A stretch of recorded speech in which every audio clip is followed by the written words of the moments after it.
وعن عائشۃ انها ذکرت النار فبکت فقال رسول اللہ صلی اللہ علیہ وسلم ما یبکیک قالت ذکرت النار فبکیت۔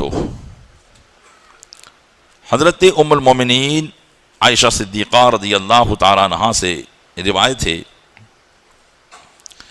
کہ انہوں نے ایک مرتبہ جہنم کو یاد کیا، یعنی دل میں جہنم کا خیال آیا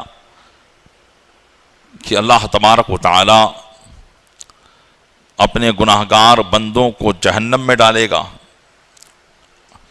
اور جہنم یہ ایک سزا کی جگہ ہے۔ دنیا کے اندر کتنی خطرناک سے خطرناک سزا آپ تصور کر لیں، اس سے کئی زیادہ جہنم کی سزا ہے۔ یعنی جس طریقے سے جنت کی نعمتوں کا تصور نہیں کیا جا سکتا، اسی طریقے سے جہنم کی نعمت، جہنم کے عذاب کا بھی تصور نہیں کیا جا سکتا ہے۔ تو ام المومنین کو ان خیالات، یہ خیالات آئے تو آپ رونے لگی۔ حالانکہ ام المومنین عائشہ صدیقہ رضی اللہ تعالیٰ عنہا کا یہ رونا خوف خدا کی وجہ سے ہے، اللہ کے خوف کی وجہ سے ہے، ورنہ حضرت ام المومنین عائشہ صدیقہ رضی اللہ تعالیٰ عنہا جنتیہ ہیں۔ رسول اکرم صلی اللہ علیہ وسلم پر جو قرآن اترا، اس کی کئی آیتیں حضرت ام المومنین عائشہ صدیقہ رضی اللہ تعالیٰ عنہا کی تعریف میں نازل ہوئی ہے۔ سورہ نور کی کئی آیتیں حضرت ام المومنین کی براعت، ان کی پاک دامنی، ان کی صفات پر نازل ہوئی ہے۔ تو یہ حضرت ام المومنین، تو ان کا یہ رونا جو تھا یہ خوف خدا کی وجہ سے تھا۔ تو رسول اکرم صلی اللہ علیہ وسلم نے فرمایا، اے عائشہ تجھے کس چیز نے رلایا، کس وجہ سے تم رو رہی ہو؟ انہوں نے عرض کیا، یا رسول اللہ مجھے جہنم کی یاد آئی، جہنم کا میں نے دل میں سوچا تو میں رونے لگی۔ پھر حضرت ام المومنین نے پوچھا، فَهَلْ تَذْكُرُونَ أَهْلِيكُمْ يَوْمَ الْقِيَامَةِ، کیا تم لوگ قیامت کے دن اپنے گھر والوں کو یاد رکھو گے؟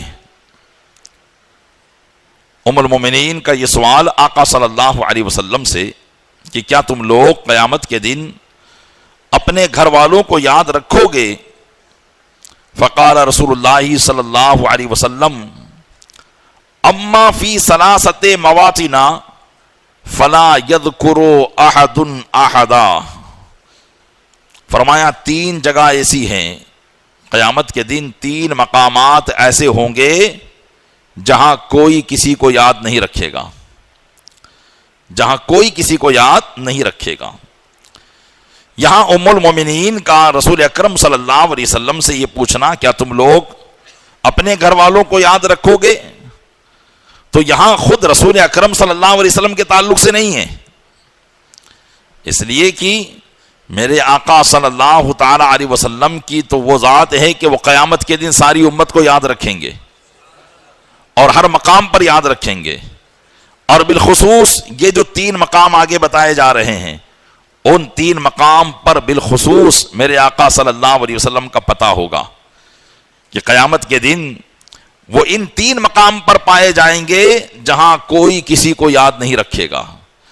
تو یہ عام مردوں کے تعلق سے سوال ہے، عام مردوں کے تعلق سے سوال ہے کہ گھر کے اندر ایک مرد جو ہوتا ہے وہ گھر کا مکھیا ہوتا ہے، گھر کا نظام کرنے والا ہوتا ہے، اس کا منظم ہوتا ہے، اور ہر اعتبار سے وہ اپنے گھر والوں کا خیال رکھتا ہے، اپنے گھر والوں کی آسائش اور آرام کے لیے وہ سارے معاملات مہیا کرتا ہے۔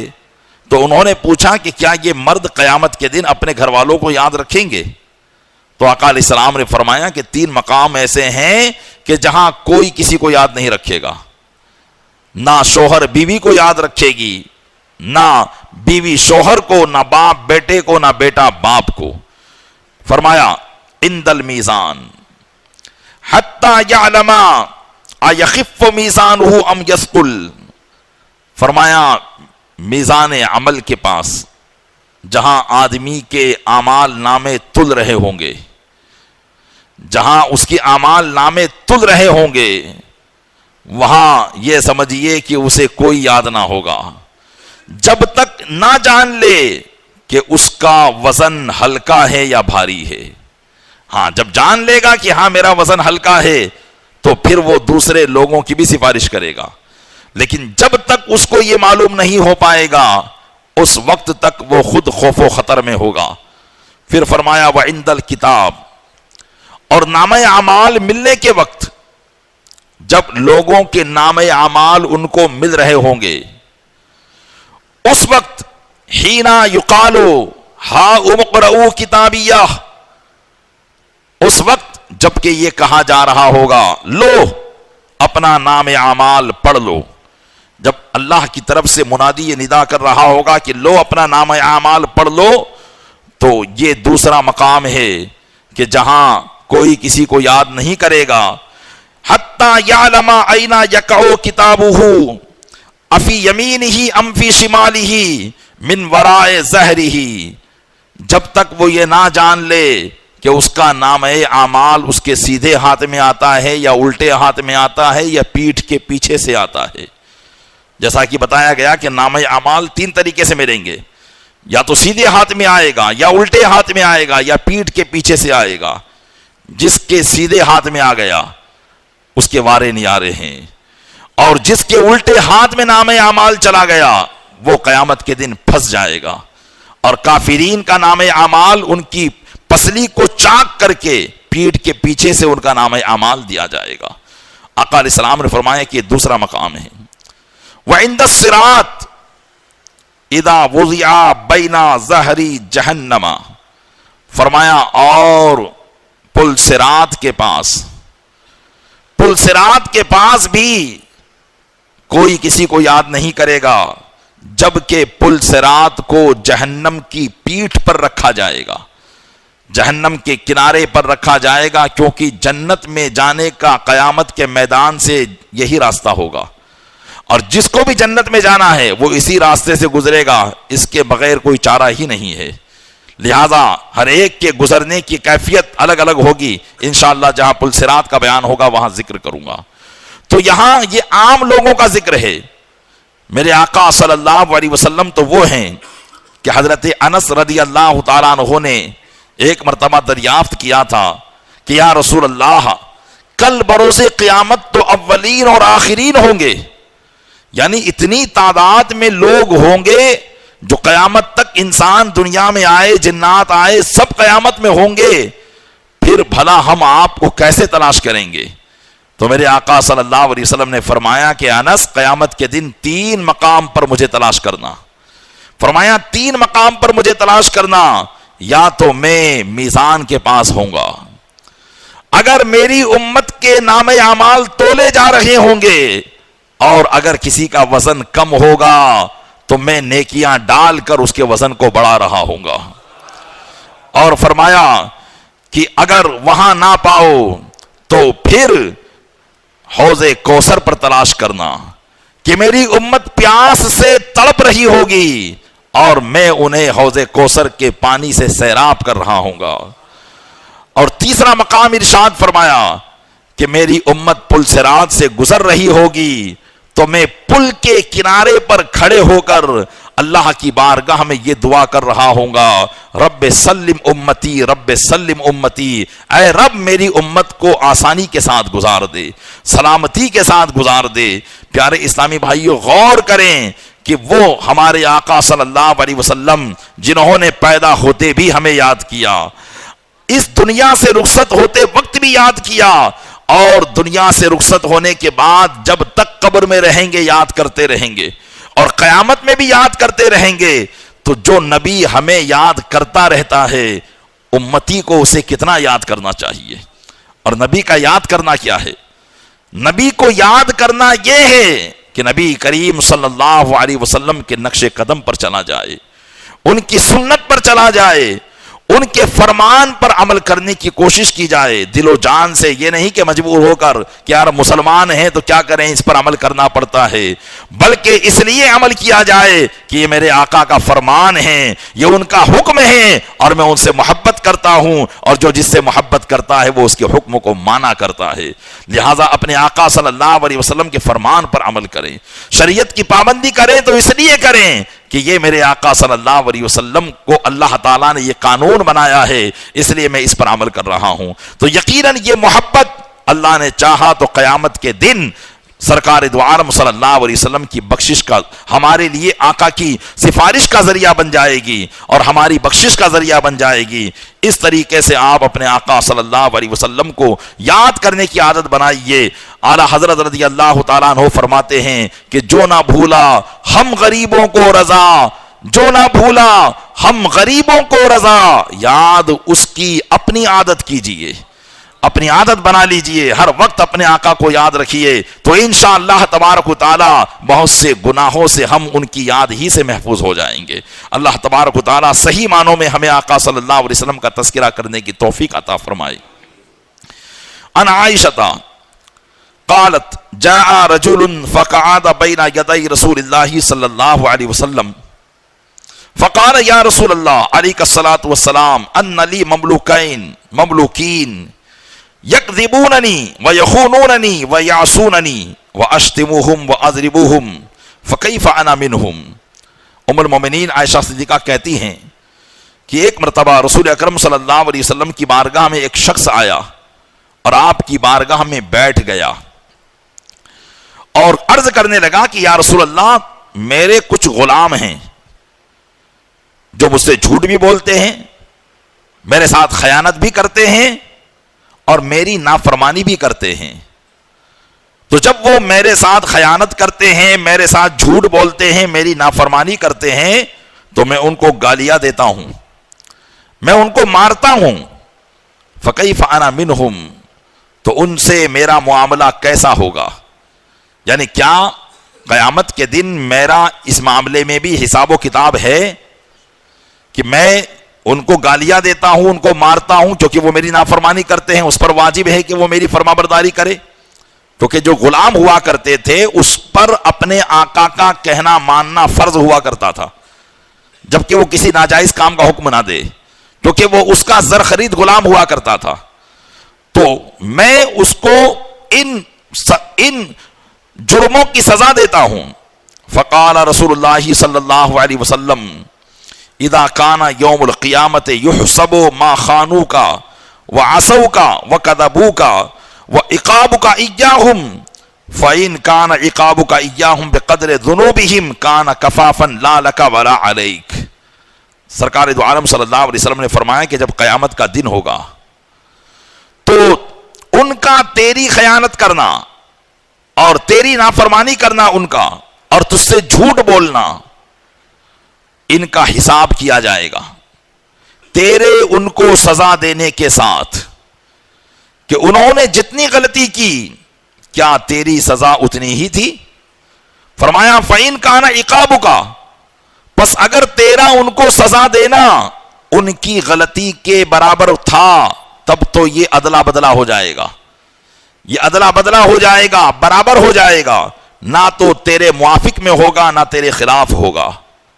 وَإِن كَانَ عِقَابُكَ إِيَّاهُمْ دُونَ ذَنبِهِمْ كَانَ فَضْلًا لَكَ، فرمایا اور اگر تیرا ان کو سزا دینا ان کے گناہوں سے کم ہوگا کہ انہوں نے غلطیاں زیادہ کی، تو نے سزا کم دی، تو فرمایا كَانَ فَضْلًا لَكَ، یہ تیرے لیے بہتری ہوگی کہ ان کی غلطیاں زیادہ ہے لیکن تیری سزا کم ہے۔ وَإِن كَانَ عِقَابُكَ إِيَّاهُمْ فَوْقَ ذُنُوبِهِمْ، اور فرمایا کہ اور اگر تیرا ان کو سزا دینا ان کی غلطیوں سے زیادہ ہوا، اقتص لهم منک الفضل، تو زیادتی کا ان کی جانب سے تجھ سے قصاص لیا جائے گا، جو تو نے ان پر زیادتی کی، ان کی غلطی سے زیادہ سزا دی، اس بات کا تجھ سے بدلہ لیا جائے گا۔ ام المومنین عائشہ صدیقہ کہتی ہیں فَطَلَحَ الرَّجُلُ وَجَعَلَ يَهْتِفُ وَيَبْكِي، فرمایا کہ وہ شخص ایک کونے میں جا کر بیٹھ گیا، خوف خدا اس پر ایسا طاری ہوا ان باتوں کو سن کر، ایک کونے میں جا کر بیٹھ گیا اور چیخنے اور رونے لگا. فقال له رسول اللہ صلی اللہ علیہ وسلم اما تقرأ قول اللہ تعالی وَنَضَعُ الْمَوَازِينَ الْقِسْطَ لِيَوْمِ الْقِيَامَةِ فَلَا تُظْلَمُ نَفْسٌ شَيْئًا وَإِنْ كَانَ مِثْقَالَ حَبَّةٍ مِّنْ خَرْدَلٍ أَتَيْنَا بِهَا وَكَفَى بِنَا حَاسِبِينَ. تو آقا علیہ السلام نے اس شخص سے فرمایا کہ کیا تو اللہ کا یہ فرمان نہیں پڑھتا ہے کہ اللہ ارشاد فرماتا ہے کہ ہم قیامت کے دن برابری کا ترازو رکھیں گے، برابری کا ترازو رکھیں گے. یہ ترازو دنیا کے ترازو کی طرح نہیں ہوگا کہ جس میں اونچ نیچ چل جاتی ہو. ہم برابری کا ترازو رکھیں گے تو پھر کسی جان پر کچھ ظلم نہیں کیا جائے گا. وَإِنْ كَانَ مِثْقَالَ حَبَّةٍ مِّنْ خَرْدَلٍ، اگر رائی کے دانے کے برابر بھی عمل ہوگا اتینا بہا، ہم اس کو لے آئیں گے، ہم اس کو سامنے موجود کر دیں گے. وَكَفَى بِنَا حَاسِبِينَ، اور ہم ہی حساب لینے کو کافی ہوں گے. اللہ تبارک و تعالیٰ نے کہ محبوب صلی اللہ علیہ وسلم فرماتے ہیں کیا تو رب کے فرمان کو نہیں پڑھتا ہے کہ ایک ذرہ برابر بھی تیری جانب سے اگر زیادتی ہوئی تو وہ اللہ کی بارگاہ میں موجود ہو جائے گی. یہ نہ سوچنا کہ اتنی سی غلطی، اتنی سی پکڑ پر، جیسا کہ بہت سے لوگ کہتے ہیں یہ تو خالی مکروہ ہے، اس کو کرنے میں کیا حرج ہے. پیارے اسلامی بھائیوں، یہ مکروہ کس کا ہے؟ یہ اس کی بارگاہ کا کیا ہوا مکروہ ہے، یہ اس کی بارگاہ کا کیا ہوا ناپسندیدہ کام ہے کہ جو ذرے کو بھی موجود کرنے پر قادر ہے. تو فرمایا کہ وہ اللہ کی بارگاہ میں موجود ہوگا. فقال الرجل یا رسول اللہ ما اجید لی ولہؤلاء شیئا خیرا من مفارقتہم. اس نے کہا یا رسول اللہ میں اپنے لیے اور ان کے لیے ان کی جدائی سے بہتر کوئی چیز نہیں سمجھتا ہوں. یعنی وہ یہ کہنے لگا کہ یا رسول اللہ میں یہی سمجھتا ہوں کہ ان غلاموں کو میں چھوڑ دوں. اشہدک انہم کلہم احرار، آپ گواہ ہو جائیں کہ میں نے ان سب کو آزاد کر دیا. کیونکہ غلام بڑے بڑے قیمتی ہوا کرتے تھے، بڑے قیمتی ہوا کرتے تھے، لیکن جب حساب کا معاملہ سامنے آیا وہ صحابی رسول کہتے ہیں کہ یا رسول اللہ آپ گواہ بن جائیں میں نے ان سب کو آزاد کر دیا، تاکہ نہ یہ میرے سامنے کوئی غلطی کریں، نہ مجھے سزا کی باری آئے، اور نہ ہی عدل بدلے کا معاملہ یا کمی زیادتی کا معاملہ ہو پائے اور جس کی وجہ سے میں قیامت میں پھنس پاؤں. اس لیے بہتر یہی ہے کہ میں ان کو آزاد کر دیتا ہوں. وہ صحابی رسول نے اپنے ان غلاموں کو آزاد کر دیا. پیارے اسلامی بھائیوں، یہ حدیث پاک ضرور ہم کو جھنجھوڑ رہی ہے، بالخصوص ان لوگوں کو جن کے ماتحت اللہ تبارک و تعالیٰ نے کسی نہ کسی کو کیا ہے. ایک استاذ اپنے شاگرد کے سامنے اس کی غلطی پر سزا دینے پر سوچے، ایک باپ اپنی اولاد کو اس کی غلطی پر سزا دینے پر سوچے، ایک آقا اپنے غلام کو اس کی غلطی پر سزا دینے پر سوچے، ایک سیٹھ اپنے نوکر کو اس کی غلطی پر سزا دینے پر سوچے کہ کیا اس کی غلطی کے مطابق ہماری سزا ہے یا اس سے بڑھ کر ہے. اگر واقعی بڑھ کر ہے تو یہ سب کے سب پھنس جائیں گے. اللہ تبارک و تعالی قیامت کے دن ہمیں بلا حساب و کتاب ہماری مغفرت فرمائے. ورنہ پیارے اسلامی بھائیوں، یقیناً اگر ہمارے ہاتھ سے کوئی تعدی ہوئی، کوئی سرکشی ہوئی، کوئی زیادتی ہوئی تو اللہ کی بارگاہ میں ہم بچ نہیں سکتے ہیں.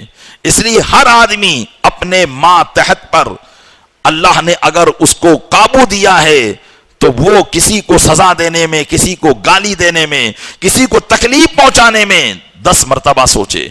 کیونکہ یہ تکلیف پہنچانا یہ اتنا آسان نہیں ہے.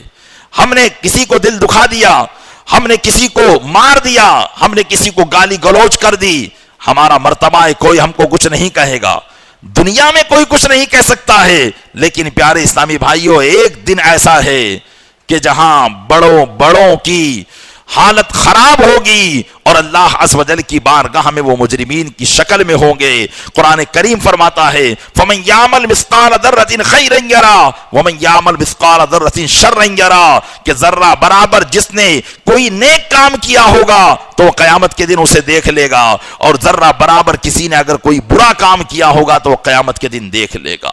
اس لیے پیارے اسلامی بھائیوں، وہ صحابی رسول تھے، دیکھیے ان پر کیسا خوف خدا طاری ہوا کہ انہوں نے اپنے غلاموں ہی کو آزاد کر دیا.